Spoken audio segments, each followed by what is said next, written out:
Ladies and gentlemen, it's now time for, in all seriousness, Real Estate Today. And you know that at 8 o'clock on a Wednesday morning, that is what you've come to expect. And that is what you'll get this morning. It's all courtesy of Howard Johnson Realty Limited. They are located at unit number 15 in the Ligony Post Mall in Kingston 6. And this morning, as we told you, the topic is things to consider when downsizing to a smaller home. And before I introduce and welcome Howard to the program, let me just tell you, there are plenty of reasons to downsize to a smaller home. Perhaps the children are grown and you've suddenly found yourself an empty nester. Or maybe you're tired of maintaining a yard and paying expensive utility bills.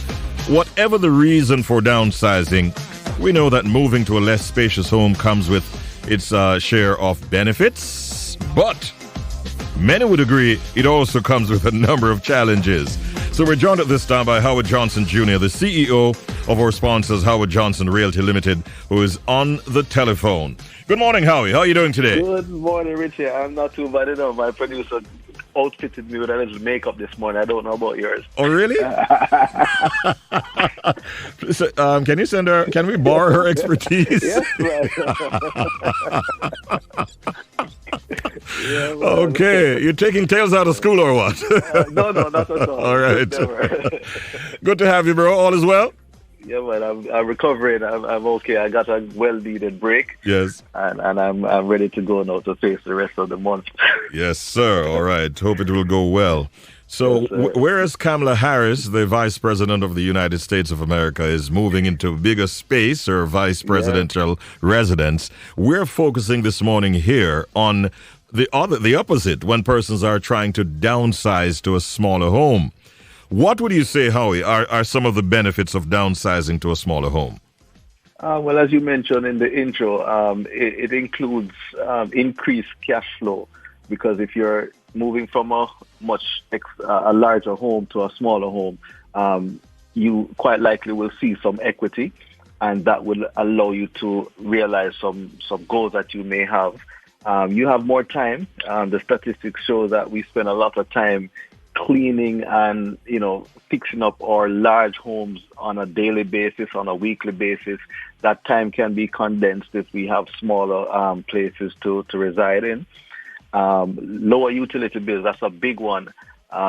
Sometimes you have a large home, 2 persons in that home. You may have a light on in every bedroom, every nook and cranny.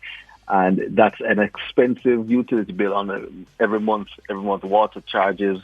Everything will be, excessive. But if you have a smaller place, you have better control over that, and you should be able to monitor your utility bills much closer. So reduce consumption and reduce utility bills. And last but not least, minimize stress, less responsibilities, smaller workload. All of those things put together will allow you to have reduced stress. Yeah. Now, other than cost and children moving away, what would you say are some of the reasons that homeowners give for downsizing to a smaller home? Many of them look to prepare for retirement. They're not waiting until they are retired, but they're now planning their retirement accordingly. They're also paying off debts. A lot of persons may have debts piling up on them, and they can, seemingly try to save towards reducing those things by getting the equity out of their home and consolidating.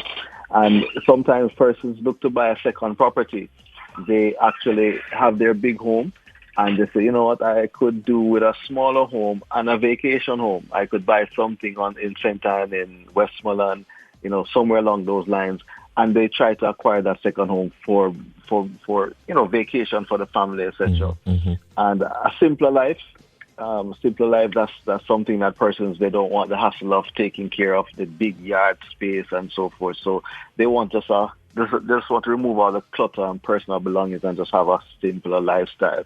And one of the reasons that we note sometimes are relationships breakdowns, where persons are, they're divorced or they're widowed or, something along those lines, and they want to get out of the space. Sometimes traumatic events take place in their homes, and they want to, downsize or relocate, etc. So those are some of the things that we look too when we're looking at the disadvantages, etc. Let's focus specifically, Howie, now on moving from, say, a townhouse to an apartment. What are some of the things that you'd say persons should consider if this is their experience?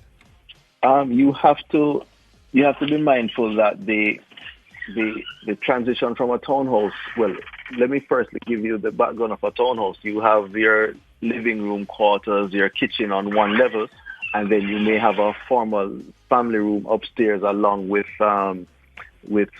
your bedrooms. When you go into an apartment, if it's not a split level apartment, you're going to be all on one level. So you're going to be spread out as opposed to on top of each other.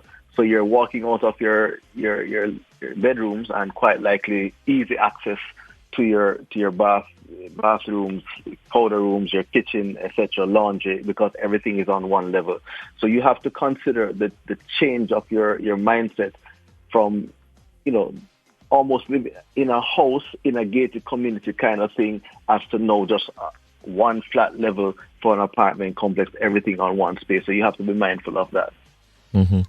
I want to take another example of somebody who is, say, retiring. What type of home structure would you recommend to such a person?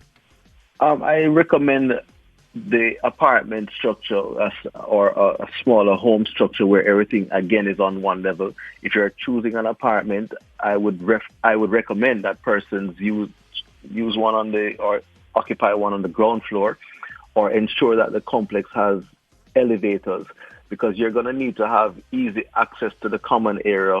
As you get up in age, you may not be as agile as you once were. So you will need to have easy access to the common spaces, get into the parking lot, etc. And if you do have a handicap or a disability, we would want to make sure that you have that sort of environment outfitted wherever you're going to be going. So ground floor, accessibility, those are some of the key things that you would have to look forward to when you're planning for retirement. Mm-hmm. And also, I must mention that retirement is not when you get old, it's preparing for that. So you don't want to say, well, I'm still young and good, and you have bought your retirement home, but it's still not outfitted, and in 5-10 years from then, you're going to find yourself now in a little challenge because you didn't buy the right retirement home. Yeah. So you want to make sure that you're planning ahead of time. Yeah, but the retirees, especially if they're living on their own lot with land and fruit trees and so on, that can be a challenge for them to leave all of that behind. Yes, it can be, and it, as you mentioned, it has its pros and its cons. Because the pros is that, well, when you're at your home, you have a garden area, you can go outside and you can get fresh air in the early morning and tend to those garden areas or fruiting areas. Mm-hmm. But then there are some persons who are not able to do that anymore and may need to consider being in an apartment, possibly in a lush apartment complex, not just brick and parking spaces and buildings.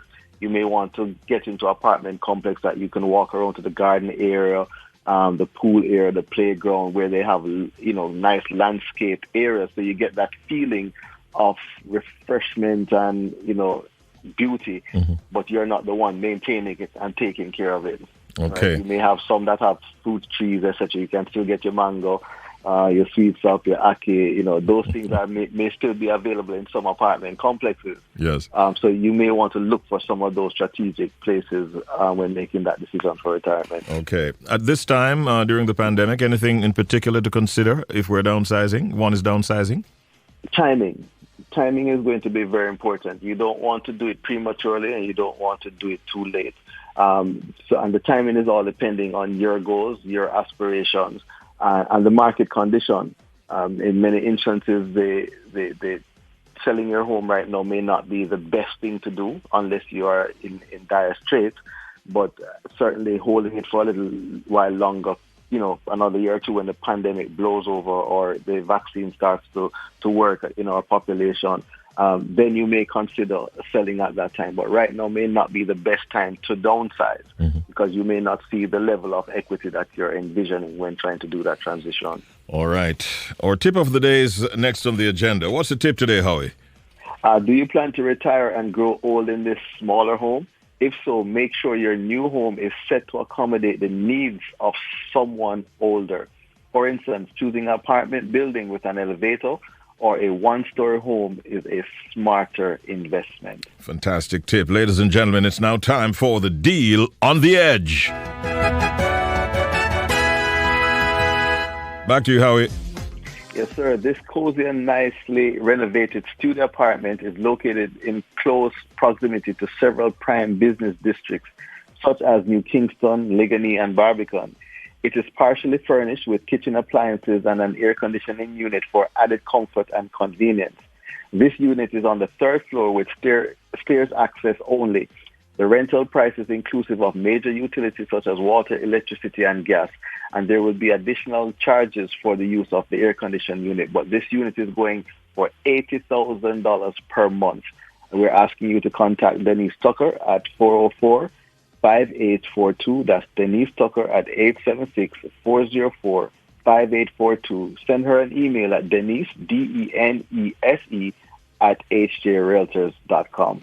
All right. Good luck with that, Denise. I think that will go fairly quickly. Howie, we're pretty much out of time. Where can you be found? Okay. We're located at unit number 15, Ligonier Post Mall, 115 Hope Road, Kingston 6. You may call us at 620-1457. Send us a WhatsApp at 876-339-6289. Visit our website at www.hjrealtors.com or on any social media platform at HJ Realtors is our username and handle. All right. You gave a lot of useful information this morning. We thank you, and we wish you a great day, my bro. You too, Richie, and all the best. And say hi to your producers for me. I will for sure. I will. All right. Take care, Howie. Yes, sir. That's Howard Johnson Jr., and he's the CEO at Howard Johnson Realty Limited of unit number 15, Ligonier Post Mall in Kingston 6. And with their partnership, we present Real Estate Today every Wednesday morning at 8 o'clock. Ladies and gentlemen, it's now time for, in all seriousness, Real Estate Today. And you know that at 8 o'clock on a Wednesday morning, that is what you've come to expect. And that is what you'll get this morning. It's all courtesy of Howard Johnson Realty Limited. They are located at unit number 15 in the Ligonier Post Mall in Kingston 6. And this morning, as we told you, the topic is things to consider when downsizing to a smaller home. And before I introduce and welcome Howard to the program, let me just tell you, there are plenty of reasons to downsize to a smaller home. Perhaps the children are grown and you've suddenly found yourself an empty nester. Or maybe you're tired of maintaining a yard and paying expensive utility bills. Whatever the reason for downsizing, we know that moving to a less spacious home comes with its share of benefits, but